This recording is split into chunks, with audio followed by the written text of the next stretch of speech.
नमस्कार दोस्तों, आज हम ब्रह्मांड के बारे में विस्तृत चर्चा करेंगे। हमारा ब्रह्मांड वह सृजनशील स्थान है जिसमें अरबों गैलेक्सी, अनंत तारे, ग्रह, तारामंडल, क्षुद्र ग्रह और इनसे भी कहीं अधिक चीजों से भरा हुआ है। ब्रह्मांड में स्थित सौरमंडलों के बीच हमारी पृथ्वी शामिल है, जो कि बड़े से रेत के पहाड़ में एक कण के बराबर भी नहीं है। ब्रह्मांड के बारे में हजारों वर्षों से शोध चलते आ रहे हैं, परंतु ब्रह्मांड की उत्पत्ति आज भी एक रहस्य है। ब्रह्मांड के पहले क्या था, इसकी रचना किसने की, ऐसा क्या हुआ जिससे इस ब्रह्मांड का निर्माण हुआ। ऐसे ही अनेकों अनसुलझे प्रश्न हैं जिनका एक निश्चित उत्तर किसी के पास नहीं है। कुछ थ्योरी हैं जो कुछ प्रश्नों का उत्तर देती हैं और कुछ नए प्रश्न खड़े करती हैं। सभी प्रश्नों के उत्तर देने वाली थ्योरी अभी तक सामने नहीं आई है। ब्रह्मांड के बारे में वैज्ञानिकों द्वारा अब तक कई प्रकार की थ्योरीज दी जा चुकी हैं, जिनमें से सबसे ज्यादा मान्यता प्राप्त सिद्धांत है the big bang theory. Edwin Paul Hubble एक अमेरिकी खगोल शास्त्री थे। उन्होंने खगोल विज्ञान और ब्रह्मांड के ऑब्जर्वेशन में महत्वपूर्ण भूमिका निभाई। उन्होंने पाया कि अंतरिक्ष में आप किसी भी दिशा में देखें, आकाश गंगाएं और आकाशीय पिंड तेजी से एक दूसरे से दूर हो रहे हैं। दूसरे शब्दों में ब्रह्मांड का लगातार विस्तार हो रहा है। इसका मतलब यह है कि इतिहास में कभी ब्रह्मांड के सभी पदार्थ आज की तुलना में एक दूसरे से और भी पास रहे होंगे, और एक समय ऐसा रहा होगा जब सभी आकाशीय पिंड एक ही स्थान पर रहे होंगे। तब से लेकर अब तक खगोल शास्त्रियों ने उन परिस्थितियों का विश्लेषण करने का प्रयास किया है कि कैसे सभी ब्रह्मांडीय पदार्थ एक दूसरे के पास होने के बजाय एकदम से दूर होते जा रहे हैं। बिग बैंग थ्योरी के अनुसार इतिहास में किसी समय, शायद 10 से 15 अरब साल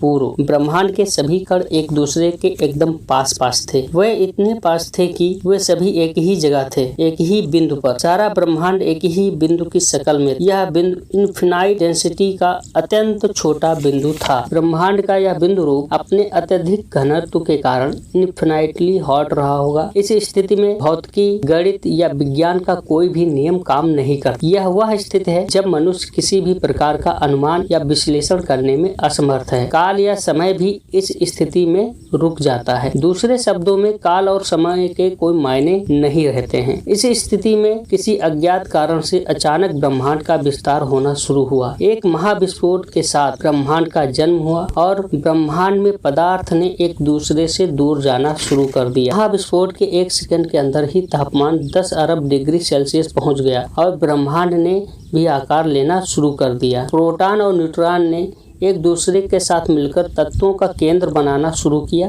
जिसे आज हम हाइड्रोजन, हीलियम, लिथियम के नाम से जानते हैं। जब महाविस्फोट के 3 मिनट बीत चुके थे, तापमान गिरकर 1 अरब डिग्री सेल्सियस हो चुका था। तत्वों और कॉस्मिक रेडिएशन का निर्माण हो चुका था। यह रेडिएशन आज भी मौजूद है और इसे महसूस किया जा सकता है। आगे बढ़ने पर 3 लाख वर्ष के पश्चात विस्तार करता हुआ ब्रह्मांड अभी भी आज के ब्रह्मांड से मेल नहीं खाता था। तत्व और रेडिएशन एक दूसरे से अलग होना शुरू हो चुके थे और इसी समय इलेक्ट्रॉन केंद्रक के साथ मिलकर परमाणु का निर्माण कर रहे। परमाणु मिलकर अणु बना रहे थे। इसके 1 अरब वर्ष पश्चात ब्रह्मांड का एक निश्चित सा आकार बनना शुरू हुआ था। इसी समय आकाश गंगा का प्रारंभिक रूप व तारों का जन्म होने लगा था। तारे हाइड्रोजन जलाकर भारी तत्वों का निर्माण कर रहे थे। आज महाविस्फोट के लगभग 14 अरब वर्ष पश्चात की स्थिति देखें, तारों के साथ उनका सौरमंडल बन चुका है। परमाणु मिलकर कठिन अणु बना चुके हैं, जिसमें कुछ कठिन अणु जीवन के मूलभूत कण हैं। यही नहीं, काफी सारे तारे मरकर ब्लैक होल बन चुके हैं। ब्रह्मांड का अभी भी विस्तार हो रहा है और विस्तार की गति बढ़ती जा रही है। विस्तार होते हुए ब्रह्मांड की तुलना आप एक गुब्बारे से कर सकते हैं। जिस तरह गुब्बारे को फुलाने पर उसकी सतह पर स्थित बिंदु एक दूसरे से दूर होते जाते हैं, उसी तरह आकाश गंगाएं एक दूसरे से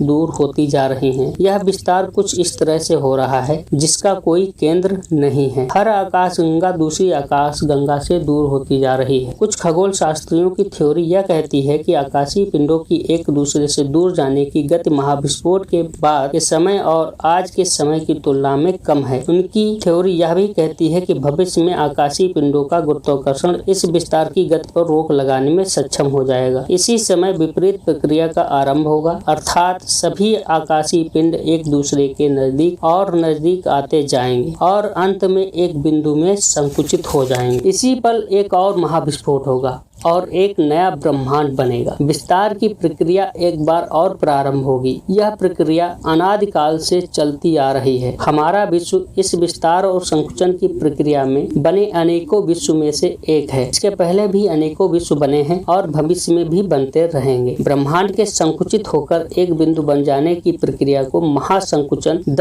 बिग क्रंच के नाम से जाना जाता है। हमारा विश्व भी एक ऐसे ही महासंकुचन में नष्ट हो जाएगा, जो कि एक महाविस्फोट के द्वारा नए ब्रह्मांड को जन्म देगा। यदि यह थ्योरी सही है, तब यह संकुचन की प्रक्रिया आज से 1,50 वर्ष बाद प्रारंभ होगी। अगर आपको ब्रह्मांड के बारे में यह जानकारी अच्छी लगी हो तो प्लीज लाइक एंड शेयर करना ना भूलें। यदि आपके कोई सवाल हो या कोई सुझाव देना हो तो नीचे कमेंट बॉक्स में जरूर लिखें। जय हिंद, जय भारत, वंदे मातरम।